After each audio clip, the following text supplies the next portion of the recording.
Welcome to the Stop Over Drinking and Start Living podcast, where high-achieving, goal-oriented rebel women come to learn how to live a vibrant and fulfilling life without requiring alcohol to get through it. No labels, no judgments, no saying you'll never drink again. Just real proven methods to help you stop rebelling against yourself with alcohol so you can drink less and do more. I'm your host, Angela Mascenik. Let's dig in.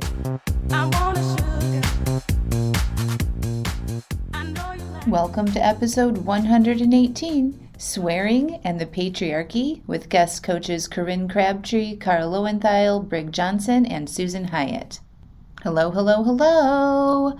Oh my gosh. I just got done recording the podcast with the guest coaches, Corinne Crabtree, Loewentheil, Brig Johnson, and Susan Hyatt.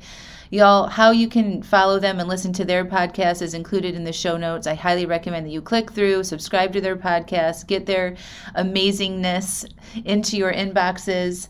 But we talked about the patriarchy and swearing. And I define the patriarchy as a set of beliefs and systems where men hold more power and women have less. In a very simplified terms, we get more into it into the podcast. But one small example of the patriarchy is the beliefs that we, women, shouldn't swear in our so-called professional environments. And I've received enough feedback on my swearing and how it's not professional that I really wanted to dive in and look like, why do we think this way, right? And it made me more aware of my own thoughts about myself and how I was raised and the society in which we live in, and how I used to hold myself back based on how I thought I should be, based on what I thought society wanted me to be. Okay. And when I did that, I was not happy. And when I was not happy with my life or feeling fulfilled, or like I was trying to fit some mold, I drank a lot. And I actually talk about this on the podcast today, is like when I was trying to show up in a certain way, I wasn't being my true authentic self, and I numbed out with food and alcohol. And once I stopped doing that and I started to be who I am, as someone who cusses, who's a little rough around the edges, sharing my stories with the world, I stopped drinking so much. I stopped eating so much at the end of the night to shut down all of that disappointment that I had in my life, that I wasn't doing what I actually wanted to do. And I highly invite you, or highly suggest that you all keep an open mind and look at how you're thinking about things and how other women are showing up, and maybe how you could have some of these societal beliefs in your head you may not even be aware of. I hope you enjoy the episode. And to Corinne, Cara, Susan, and Brig, thank you all so much. I love you all. Y'all, I am so excited to have some amazing badass ladies on the podcast today. We are talking about the patriarchy and swearing, and I'm just going to let y'all introduce yourself. We'll just start with Brig, and we'll go down the line, and you guys tell it better than me. So shoot. Hey, can you hear me okay? Yeah. All right. I'm Brig Johnson, and I'm a life and mindset coach for high achieving Black women. And I help my ladies get from where they're capable of and where they are now, and bridge that gap. And we just deal with all the things. What's your signature program called? I went to your website. Let's just start there. Yeah, right. I help them become unfuckwithable. Yeah. Yeah. That's awesome. Thank you, Brig. Mm-hmm. Susan. Hi, I'm Susan Hyatt. I'm a master certified life coach and an author, and the founder of the University for Life Coach Training. I help entrepreneurs make money, and I help women love their bodies. Thank you so much. Corinne. I'm Corinne Crabtree. I have the No BS weight loss program. So when we're talking about cussing in the patriarchy, no bullshit is in the title of my program. So I obviously am down with it. I've been doing this now for about 14 years. So I've been helping women lose weight the way they want to live their life and cut out all the bullshit diet mentality. Love it. Cara. I'm Cara Loewentheil. I'm the host of the Unfuck Your Brain podcast. So again, obviously very big on swearing. And I am a feminist mindset coach. So I help women identify the ways that being socialized as a woman or along multiple different identities has impacted the way they think about themselves. And I teach them how to reprogram their brain so that they can develop true confidence. And I do that mostly through the Clutch, which is my feminist membership coaching community. Thank you so much. I am so excited. So, I wanted to give you guys a little background about how this podcast idea came to my head in the shower one morning. So, you all get it too. Like, people send you feedback on swear words and how you shouldn't use swear words and it's offensive and blah, blah, blah. And I get that too, constantly, all the time. And well, they're just not my people, right? Like, I'm not gonna be for everybody. That's what I would tell myself, and it's okay that they don't like it. And it just really started annoying me. And I'm like, why do people feel the need to tell me that they don't think that swearing in a professional environment is okay? And they're women, right? I mean, most of my listeners are women, but they're women that are telling me this. And I just started thinking about it. And recently I moved into an office. So I'm renting an office right now outside of the home because my 3 kids have been at home since this pandemic for the past year, and I just got tired of it, of all the interruptions and the noise. So I moved into this office, and I noticed myself being really trying to be quiet.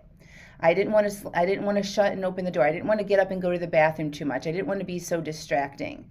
And I'm like, holy shit, like, this is some bullshit. This is how I acted in my office environment before. You want to be like, seen and not heard, that type of shit. I'm like, this is some patriarchy shit up in my head. And I didn't really even know, like, I knew what the patriarchy was, but in my head it was just like this father figure. Like, I was raised very traditional patriarchal family. The dad went to work. My mom had to have dinner ready on the table when he got home from work at like 4 o'clock. My mom went back to work. So to keep that peace, my mom trained us over the phone while she was working to make like fried chicken and mashed potatoes when we got home from school. So dinner would be ready for my dad when he got home, which isn't a bad thing. I mean, I learned how to cook, like all that stuff, right? But I just remember thinking as a kid, this is not what I'm going to do. I am not going to be in this a relationship like this where, I can't work, or I have to have all these things set up and so it's peaceful and quiet, like leave it to Beaver when the man comes in the home. And then I grew up and like I went to school and all this stuff, and like that's not what I married. Like, my husband isn't like that, doesn't have these expectations. But I didn't really know what the patriarchy was. Like, I knew what this word was, but I didn't know what it really was, like this infiltration of my thoughts and beliefs in me, like as a feminist, like I called myself, but I didn't realize that it was in my brain. I thought it was like this thing outside of me. And actually, it wasn't until George Floyd and the whole Black Lives Matter thing came up that I started really paying attention to how it's in the water. Like, these thoughts and our belief systems are in the water. And Cara actually led this amazing workshop, free webinars about how it's very similar to, racism is very similar to feminist issues and the patriarchy. And so then I started paying attention more to my own thoughts about this shit. And I noticed myself trying to be quiet in this office environment. And then, like, literally the same day I got an email from this woman saying, I love your stuff, but you really shouldn't swear and it's not professional. And I'm just like, God, like, why? And so then I'm like, you know what? This is the patriarchy. Like, this is her. She's been sold this idea, this set of beliefs, that it's wrong to say these things. And I gently wrote back to her. I usually don't respond to them, but I'm like, I have to.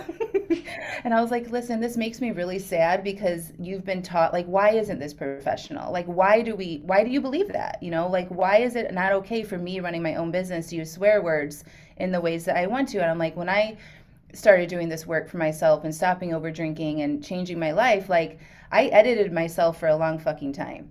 A long time I didn't swear. A long time I tried to stay quiet and not make any noise in the office and that shit. And I'm like, you know what? I'm not doing that. I'm going to live and be who I am. And I'm out there. Like, I'm a little rough around the edges. And, I told her, I'm like, when I stopped playing that game and I became who I really am and started swearing freely, I stopped fucking drinking all the time, like, and eating all this shit. So I invite you to do the same. That's basically what I told her. So that's when this idea came into my head. I'm like, who are the people that talk about this shit all the time and swear openly? And all of you came to my mind. And I'm like, message, who wants to talk about swearing on the podcast? And I said yes. So here we are. Right. We're all like, I'm in. Yeah. So thank you all so much. I've been so excited about this and a little nervous, but here we are. That's the story of how it came to be.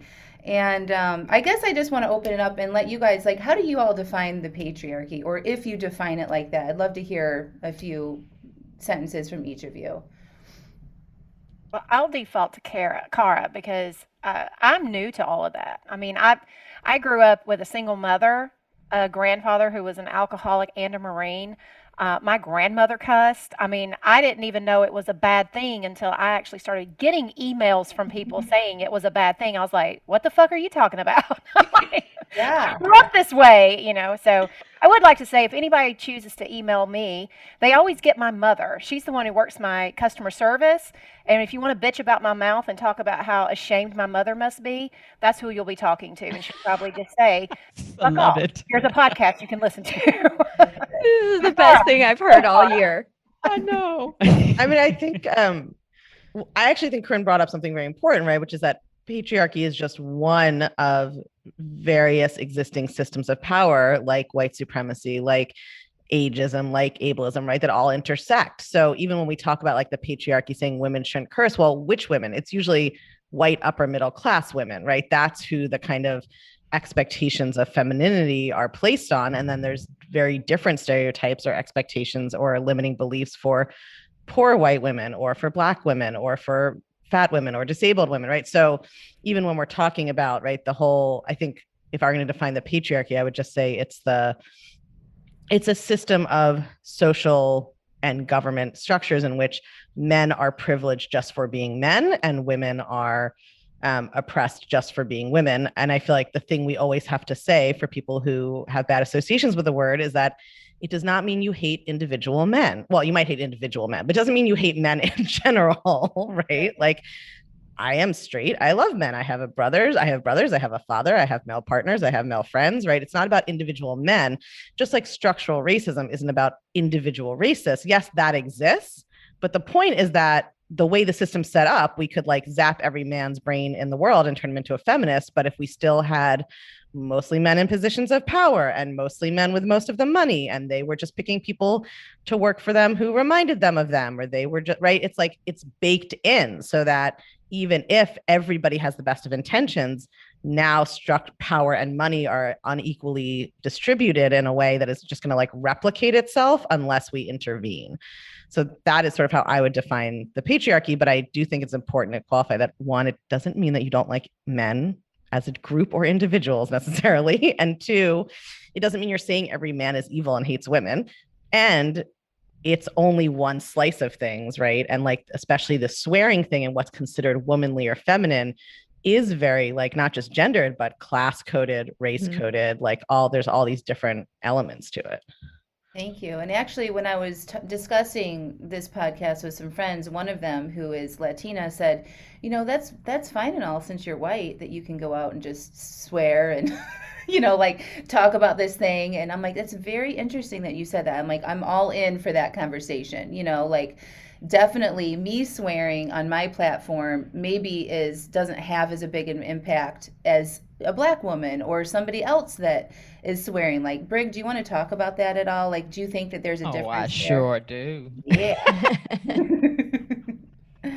Yes, I do. I think for me, I can like we're not a monolithic society and a race. So I'll just speak for me and my position as a Black woman. And mine's was literally it is like the patriarchy is like white women are these pure, lovely, vulnerable creatures that are, you know, supposed to be protected. And a Black woman is seen as loud and crass and angry. Matter of fact, I'm doing a series now on the angry Black woman. And so when we as Black women cuss, it's like we're proving the stereotype of this angry Black woman that, see, I told you, you can't trust her, you can't, like all of the stereotype that comes with it. And so it ends up being the same thing. We shrink, we don't say what we need to say, we don't speak up because we don't want to prove the stereotype right. So it's the same thing, coin of a different side. And so for so long, I'm like you, Corinne, my grandmother was a stewardess on a ship. and she passed for white. And so she got a job. She served Bob Hope and everybody. But because she was culturally and really Black, she hung out with the sailors on the ship. And so my dad was a sailor. My mom, I mean, my kids cuss, my daughters cuss, my mom cuss. I mean, it's a cuss fest in my house. Wait, Brig, I feel like we need a TV show about your grandmother now. Like, how did I not have any idea about any I'm of this? obsessed. I would I'm obsessed with her. subscribe so fast to a podcast or a TV series about your grandma. I know my grandmother was a G. Like, she really was. I mean, our family could not come to the ship to see her. Like, she would get off the ship and like say bye and then go home and live her life. But yeah, she like, she was white presenting, I guess is the way that we culturally we say it now. But in my family, we said she passed for white. But but it was, for me, it was always about this, like, I felt like there was this yoke on me to not be loud. Like, I'm not in corporate America, I'm in medicine. And so, like, as you said, class, like when and I do anesthesia for a living. So when you're at that level, like, you're supposed to present a certain way. And I felt literally like I was in a straitjacket. And finally, one day I just said, fuck it. Like, literally, fuck it. I'm just going to be me. And I get the best, like, when we talk about at my job, my other job, anesthesia, which I'm now quitting, but I get more praise and more of the kudos than any other person because I'm relatable, because I'm just me. And yeah, sometimes I'm loud, and I even hear people tell me, like, you're loud. And I'm like, I sure am. Now what? Like, who the fuck says that we can't be who we are? Like, where is it that is professional? And as a Black woman, it's like the way I wear my hair, the way the clothes fit me. I have an ass. I'm sorry. Yes, I have an ass. It's going to go in. It's going to come up and it's going to go in. And that's not considered professional. So what am I supposed to wear? A muumuu? Like, yeah, no. Oh my God, I love this so much. I know. Never apologize for an ass. My personal motto. Yes. Yes. So yeah. Thank you. Susan, what you got to say? Well, so I was raised by a truck driver, but in the South, where a good Southern lady it was okay for my brother to curse like a truck driver, but probably not okay for me. And from the youngest age, got in trouble for cursing, with my family at Catholic school.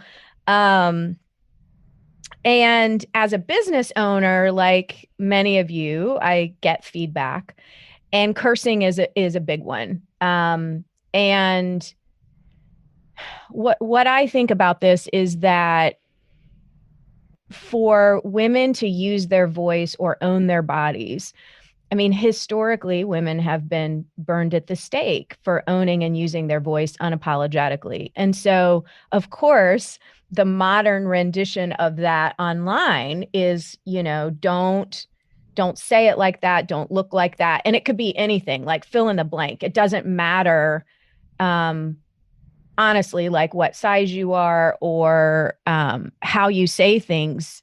I mean, look at Chrissy Teigen, for example, who left Twitter because of the vitriol slung her way for cursing, for showing her body, for showing up politically and all those things. So, for me, being able to say what I want to say, how I want to say it, has been an integral part of my success as well, because like everyone is talking about, women are afraid to do it, because what if somebody calls you out? What if somebody sends a strongly worded email? What if, we lose business because of it? And it really has been my experience that, like Brig is saying, like, people are drawn to people who are just themselves. So it's not like, oh, let's all start saying fuck it because that's the cool thing to do. It's like, let's just empower each other to express ourselves in ways that feel authentic.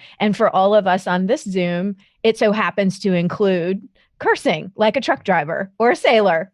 Yes. And I think it's so interesting too. Like my parents cuss. My mom loves cussing. We talk about cussing. We really geek out together with it. But my dad, he cuss, but he doesn't think women should cuss. Correct. So like my father too. Yeah. It's like, we can't say, oh, that's offensive. And it's like, I didn't even really see this until, I swear, probably like a month ago, of like how this is the patriarchy. And, you know, I don't know that I like even using that word, the patriarchy, because for me, it's still like, feels like it's something like a real, I can see it. It should be like a statue or something of a person, but really it's in our heads, right? It's like what we think, and it's in women's head, which I think is, for us and what we do as business, is the most infectious part of it.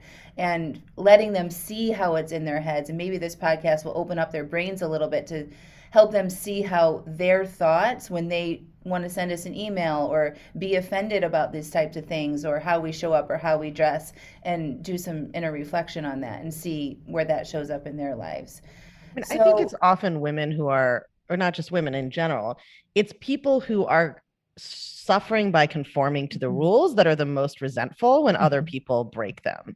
Right. Yes. So it's like the people who are like, well, I do wear the muumuu, so how dare you not? Right. Or I do whatever it is. Right. I make sure I don't curse, and I like code switch to seem professional, and I do this. And like, so if you're not doing it, right, that brings up all of this resentment that has nowhere to go. And then it's this attempt to like, I have to, there's like no other podcast in which I would have to tell the story as much. I once got an email from somebody who not only, she was like not in the yelling at me for cursing. She was like, could you please, this is 100% true, I swear to God, could you please record an entire separate version of your podcast without cursing? Because my husband is a doctor and I'm trying to get him to recommend your podcast to his teenage female clients. And he says he won't do it because you curse. And I was just like, this is just so perfect, because it's like the control issue, right? It's like, first of all, her husband obviously doesn't give a shit and was just like, right. She's like trying to make him listen to this podcast about women unfucking their brains. And he's like, I don't want to listen to that. So he's like, no, it seems inappropriate because there's cursing. And she's like, great, I'll fix that problem. Here's how I'm going to control you. I'm going to try to control this stranger and get her to do this whole different thing. So then I can make my husband do that. Right. It was just like such a meta level of it that it was like but it was like such a perfect snapshot of that, how desperate it feels, right? When you are like trying to control something you can't control, and how spun out on that you have to be to like email a stranger and be like, please do double your free work in a different way that I would like more. It's like that one to me was wilder than the people who are just like, this is unprofessional, you shouldn't do it. I'm like, okay, I see it. Like that's your thought model. But I do think it all comes from this, like, women are taught to control themselves so much, right? And then every additional identity you live in, there's an extra level, right? Black women have to control themselves in a different way. And then fat women have to demonstrate a different kind of control. And then, so like the more and more that you have shrunk your life for that, when you see somebody else not doing it, yeah, some people respond to that as inspirational. And then some people feel like, hey, fuck you, I've been doing all of this. Like I've been following the rules, and like, how dare you sort of not do that? And I think a lot of like the resistance we get comes from that. Love it. How do you see your clients holding themselves back from expressing themselves in this way? What sticks out to you all the most? I'll just jump in and say 100%, like saying the truth. I'm always like, what truth has been left unsaid when someone's struggling with their communication plan, when they're struggling with like, usually when a client says, I'm not making any money, I'm like, okay, what are you not saying? Because it's all like, it is impossible to grow a successful business, as successful as it could be, if you are really hiding under layers and layers of the rules, like Cara is saying. So they're usually just dying inside to say the thing, whatever it is, but say it in a way that is how they talk. And so I see clients not making money, not showing up, fully for whatever role it is that they have, not making the money that they could make, not enjoying life. I mean, like Brig was saying, she felt like she was wearing a straitjacket because she was trying to like be professional. And honestly, my first probably like 6 to 9 months in this business, I was, wearing a cardigan that was way too tight. I was trying to be this like professional life coach and not curse and be, way more buttoned up than I actually am. And when I finally was like, okay, like I am not the typical, people still, when you're a life coach, make an assumption that you need to be nice all the time, right? And I'm like, let me tell you what Susan Hyatt is not doing today is being nice, all right? But I couldn't talk like that in the beginning. And so I was exhausted. And that's what I see with my clients. They're exhausted and broke. Yeah. And I just think that energy too, like comes out. Like if you, right, if you're wanting to get a raise or you want to get the promotion or you want to ask for more business, whatever that is, like you're self being being inauthentic when you maybe if you don't even realize it, that energy comes out and they're like there's just something off with you, there's something that's missing. Like they don't even know what that is, right? Yeah. I think the way I see it in my clients, this is something that I was thinking about, is I don't think they have ever been even asked who they want to be. I don't think that they realize that they have spent so much of their life trying to be what they've been told to be or what is expected of them.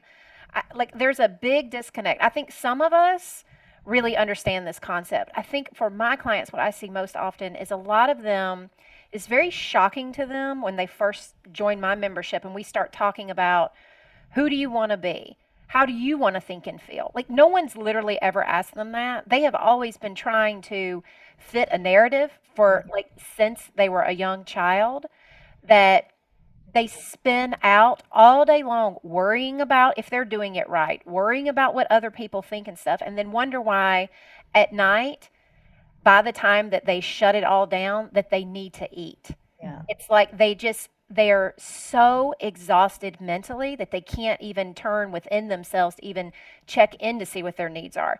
Like they're just never taught that. I mean, it is like jumping into an ice bath sometimes when they first join my membership, because we're not just talking about calories and macros and food plans. We're actually asking them about their own opinions of themselves and what are you thinking about you? And did you know that you can even change some of this? Do you even know that you have the right and the power to decide how you want to think and feel about your own body, about your own food, about your own life, about your career and stuff? It is overwhelming for them at times. And so I think that is something that a lot of people don't realize until they're introduced to this concept. They just don't know that they've spent their entire life really trying to just conform and then wondering why they're so fucking miserable. Yeah, I mean, that was exactly my experience. Exactly. I felt like I had to fit this American lifestyle, go to work, have the kids, have the house, be successful. And then, like, I achieved all that. And it was like, what the fuck? I'm still not happy. I am miserable. And I'm drinking wine every fucking night and munching on popcorn and watching Netflix to shut it all off, my dissatisfaction in my life because of this standard that I was trying to live. And I got to the standard and it still wasn't working. And it wasn't until I found life coach and began to question that shit and question my thoughts and really tune into what I really wanted and let go of what I thought I should be like and what other people wanted me to be like, even if that meant disappointing my parents, telling my story about my drinking to the freaking public. Like before I even became a life coach, I started podcasting about this shit. You know, like that was a big deal for me to like just let it out, just to share my own internal dialogue and my thoughts about it. Like I'm going to start crying in a second. But like when the benefit, I think to kind of bring it back to why I wanted to talk about this is like when you do let it go, when you do tap into who you really are and express yourself and say the things that you want to, you feel free and you feel more alive and you feel like you are living again and your life becomes so much better, right? Like, let's hear what you guys think about that.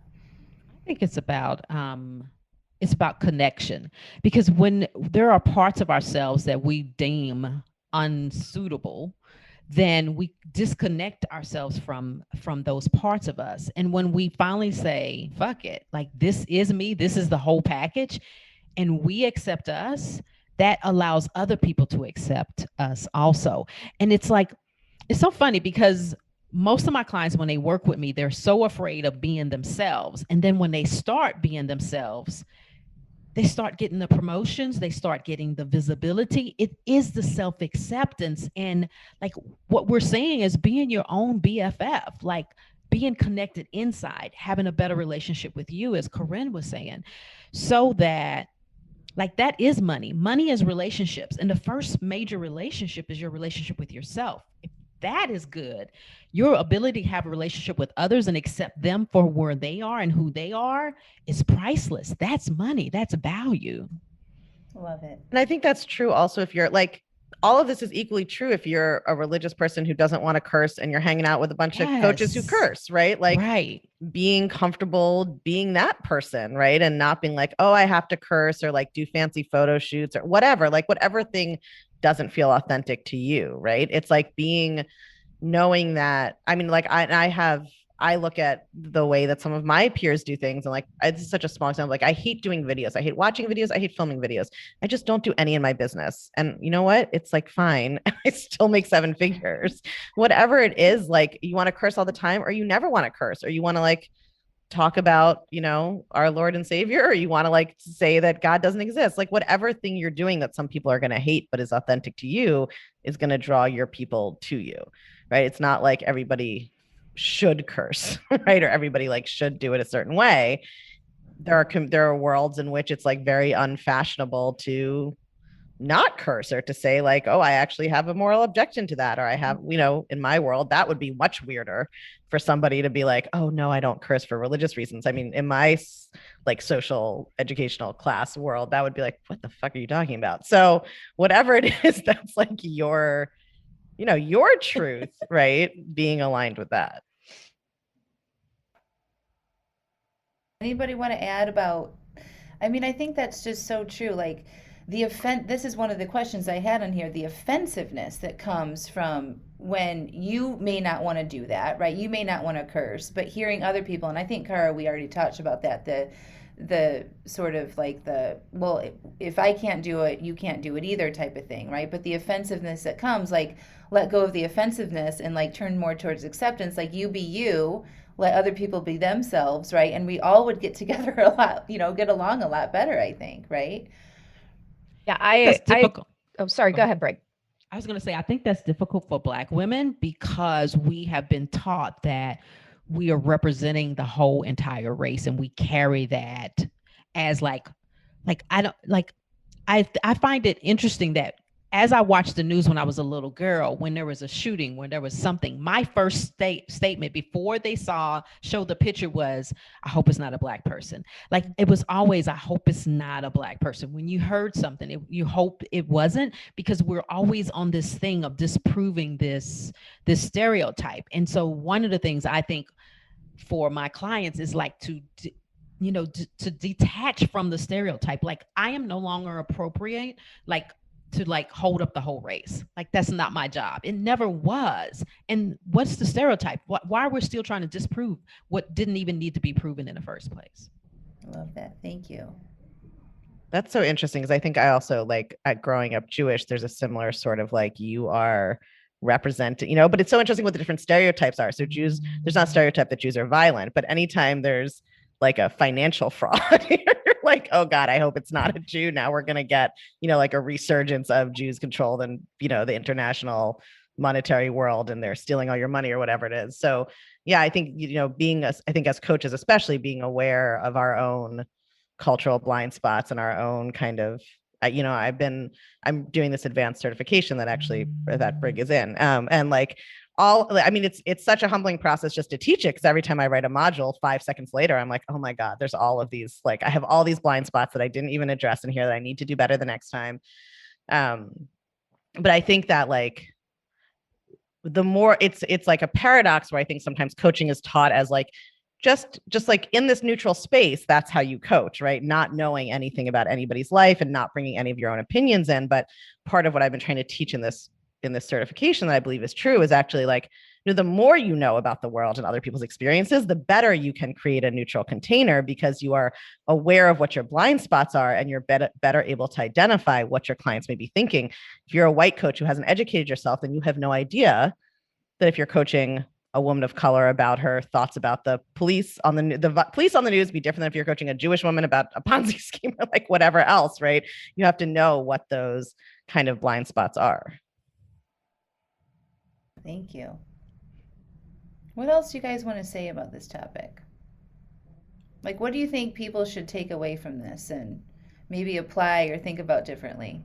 I feel like I do have to say one other thing, which is like, we also have to all acknowledge how subjective this is. Like, to us, cursing isn't offensive. So we think this is silly, but there are things people could say on a podcast that I would be like, holy shit, why are you saying that? Right? Like, if somebody started saying racist stuff or anti-Semitic stuff or something on a podcast, I would be like, that's super offensive. I don't know that I would. I do think there's a difference in, like, I'm just not someone who ever is like, you know what I'm going to do today? Write a strongly worded letter to a stranger. Like, that's just not, I got too much stuff to do. I don't have time. But so I wouldn't act on it maybe, but like, I do think as coaches, we have to acknowledge, yeah, to us, cursing's no big deal.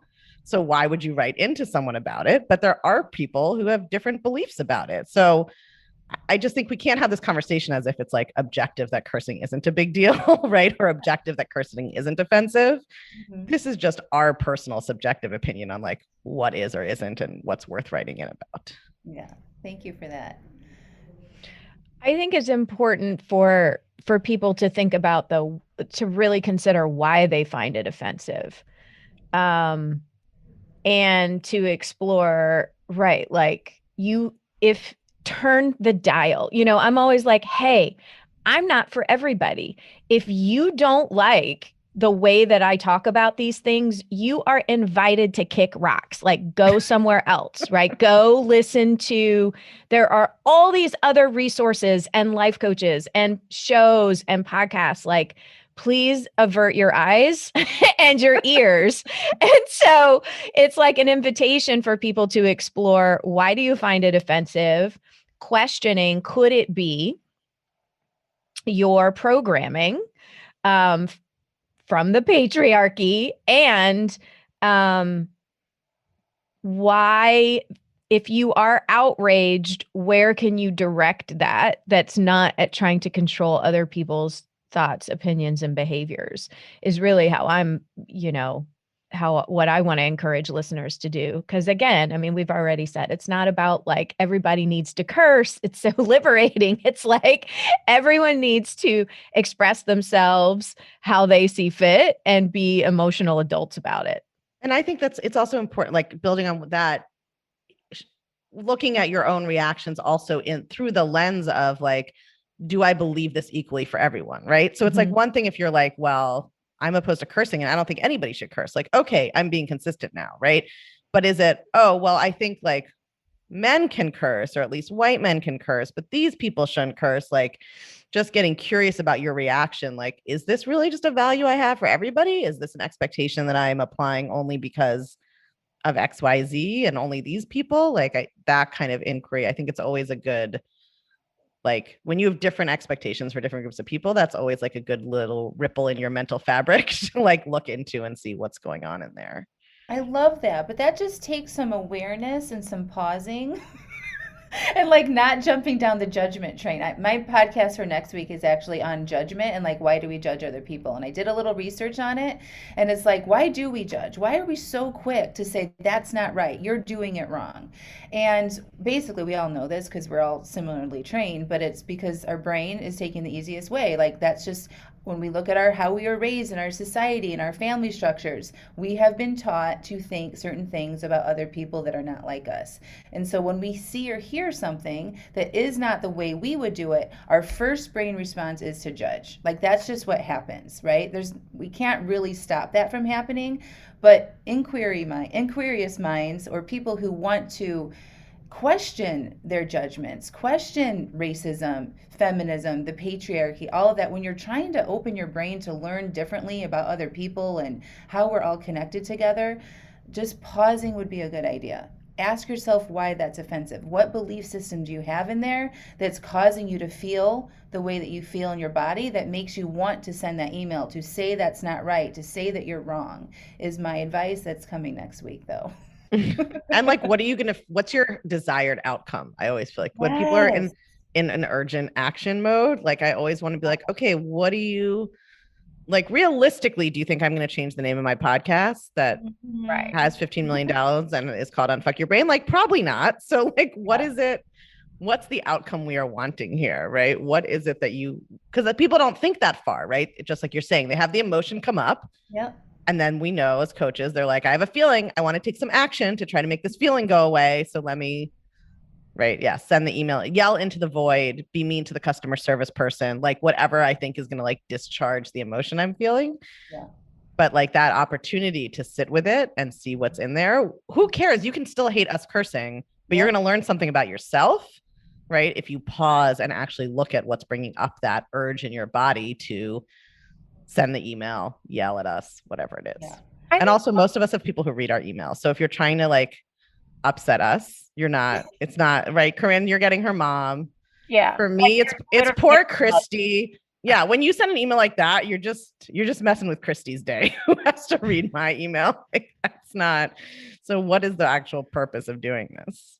I think that's the big question too, is why do you feel the need for someone else to change? Like really examining your reasoning, and then see where you do that in other places in life. Like us cussing, triggering something in you to ask someone to, like I've had the same thing as Kara's had. I've literally had more people than I can count ask me to do 2 podcasts, a clean version and a regular version for them that's free. And I'm like, no, either listen to someone else and do your own due diligence to go find that person, or put on some earmuffs when I'm cussing. Like there's your 2 choices. And so like understanding why you would want someone else to change so that you get to think and feel the way you would like to. And then see where else you're doing that in life. Our cussing might be a really good, easy softball pitch to figure out how you're setting your entire life up in ways where you're looking outside of you for changes to figure out how to feel better all the time. And that is a very exhausting life to live. Yeah. It's literally like, here's an opportunity to apply what I teach on this podcast, right? The emails are always like, I love you so much and following your podcast has changed my life. But when you curse, I have a bad feeling. So please stop. Right. And I'm like, okay, no, we got the first part right. And now we got to apply that to this circumstance. Like, keep listening to me cuss until you don't feel it anymore. There's your medicine. Well, I think the biggest message here is like that when you have judgments about other people and how they should show up, you are creating a result in your life that is probably not one that you may enjoy, right? Like that affects you and your life and how you show up when you judge other people. So selfishly, like it would be worth our time, I think, as the listeners, or if they hear something offensive, see something offensive, to dig in here because it makes your life better when you open up your brain to think about this stuff differently. That's like the selfish component to it all. Do you guys know Lindy West, the writer? Mm-hmm. So she's a writer and a fat woman, and she writes about many things, but including kind of fat politics. And she had this amazing piece that's out there where she had this troll. I think this was Lindy West, right? Does this sound familiar, Susan? Yes, I know exactly what you're going to say. She had this troll who was like harassing her insanely on Twitter, up to and including, I believe, pretending to be her dead father and sending her stuff. And she actually like answered him and got to know him and like tried to investigate what was behind this. And of course, it was just like a very hurt, confused human, right? Who, because also I believe he was a cis white man, had been trained that the way you deal with your negative emotions is to like lash out at women and, and sort of try, whatever.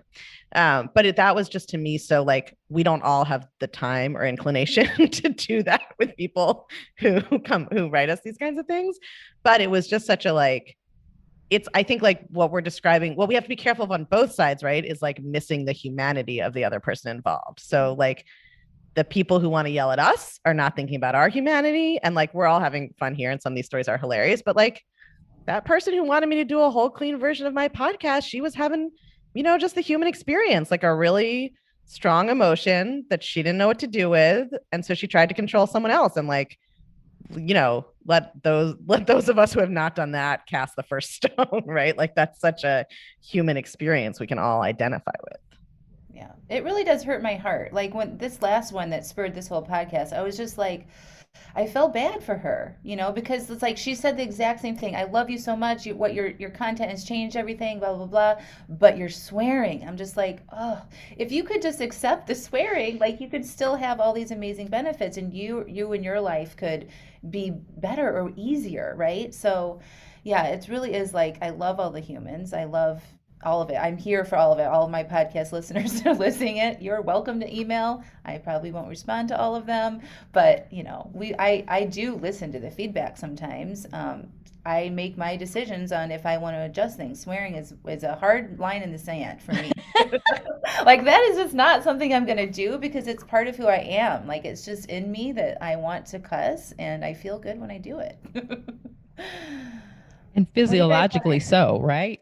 Yes. Have you guys seen the Netflix documentary about swearing? Yes. I have not. What? I need to watch this. Yeah, I did. Yeah, I have seen the studies that people who swear supposedly are more intelligent, but I feel like that these might be biased studies. I mean, also people with certain education can get away with swearing more in professional settings. So listen, Samuel L. Jackson hosts this thing on Netflix. About, oh my God, perfect. Swearing. And like they talk about pain and swearing and like you go through less pain if you swear. Like they did a like real live like people putting their fists in ice and then like saying the F word like and they held their hand in the ice longer. Like listen, it releases endorphins and helps you feel better. So there are so many benefits. Now here's the portion of us converting all of the non-swearers into swearers. I will say like that idea of like, I mean, so for people who don't know me, I'm a kind of anti-diet coach. I mean, that's not my main thing, but that is one of my kind of pillars. And I went through the life coach school training, which was full of weight loss coaching. Right. And I always talk about like, this is for me, and I was pretty new in my like health at any size, body positivity journey at that point. So it was not easy to like be in a room with people constantly talking about weight loss and why it's so great to lose weight and why being thin is so great. Like it was just like being immersed in diet culture from my perspective. But having stuck with that and managed my own mind about it and like increased my own resilience and ability to be in that space completely changed my life. And if I had tried to just protect myself from that and not be around it, right? We think we're trying to help ourselves, but we're actually just increasing our own fragility, right? Mm-hmm. And I'm not talking about people who have clinical PTSD, and that's a separate situation, right? I'm just talking about those of us who are like, I'm having a really strong negative emotion right now that I don't like, and I would like to remove this thing from my life so I don't have to feel it, right? But like all of my coaching is so much deeper because I went through that and I really examined it and I coached myself on it, and I'm so much firmer in my conclusions and able to have any conversation about weight loss and coaching and body positivity, whatever. And now Corinne and I are great friends. Like many of my close friends are weight loss coaches and we don't fight and we love each other. Like that, I have a whole episode that's sort of like when you quote unquote feel triggered, assuming it's not a real PTSD trigger, which most of the time when people are using that word, it's not, like go into that. It's like the knot in when you get a deep tissue massage and like the spot hurts, like that's the place to go in. That's where you're going to learn something and get some release. And, I think it's just like having done that myself with something that for me was much more intense than like swearing, it's so worth it on the other side for what you're going to learn. Love it. All right, y'all. Any last final comments, anything you want to say before we wrap? And then we're going to go around and tell everybody how people can find you, get in touch with you, or work with you. Final words. Fuck the patriarchy. Fuck them. This was a fucking podcast. Thank you all so much. Have you guys all seen The Wire? You know that scene in The Wire where there's an entire scene in The Wire where the two detectives do an entire murder scene investigation just using the word fuck? It's a true classic of the genre. It's in season 1, I think. McNulty and Bunk, they're Baltimore homicide detectives. Having grown up in Baltimore, the show is very close to my heart. Having grown up like in downtown Baltimore, the show is very close to my heart. But they do an entire scene where they are investigating. They're like doing the canvas of a murder scene. It's like 10 minutes long, and the only word either of them ever says is fuck, and they communicate the whole scene that way. So like that's my, swearing can be it's not a throwaway. It can be an entire method of communication. Yes. Art. Totally. Art. Yeah, exactly. It's an art. It's an art for sure. All right, Brig, how can people get in touch with you? Oh, yes. I'm Brig Johnson, and brigjohnson.com is my website, and Breakthrough with Brig is my weekly podcast. And they can follow me on Instagram, Johnson Brig. Thank you. Mm-hmm. Susan Hyatt. This is how I say Susan Hyatt in my head. Susan fucking Hyatt. That's what I say. That's when I am thinking about you. It's Susan fucking Hyatt. So That delights me. And lots of people say that. So it is on brand. The F-bomb is on brand for me. The hub for me is shyatt.com. On Instagram, I'm Susan Hyatt. My podcast is Rich Coach Club. And then you can also check out the University for Life Coach training if you want to train to be a coach who curses. yes. Corinne. I'm Corinne Crabtree. You can find my free course at nobsfreecourse.com. And you can listen to my podcast, Losing 100 Pounds with Corinne. Drops every Friday. Thank you. And your membership opens tomorrow. Is that right? Yeah, March 31st. And then we'll close on April the 3rd. Love it. Thank you so much. Cara. I love that you were like, how can people get in touch with us? And this whole podcast is us being like, don't get in touch with us. We're not going to read the email. We're not going to change our cursing. Just keep it to yourself. You can find me at my podcast is called Unfuck Your Brain. There is a lot of cursing on it. Please be warned. This is also hilarious to me that people are like, this podcast called Unfuck Your Brain turns out to have a lot of cursing. Yes, it is. So that's where you can find me. And The Clutch is my feminist coaching program. And that's at unfuckyourbrain.com/The Clutch. Do not come if you don't like the word fuck. We use it a lot. It's a good word. Thank you all so much. This was amazing. I love you. Thanks for taking the time this morning. Thank for you. It having was a us. delight. This was fun. Ah. Bye. Bye. Wasn't that ridiculously good, y'all? Seriously.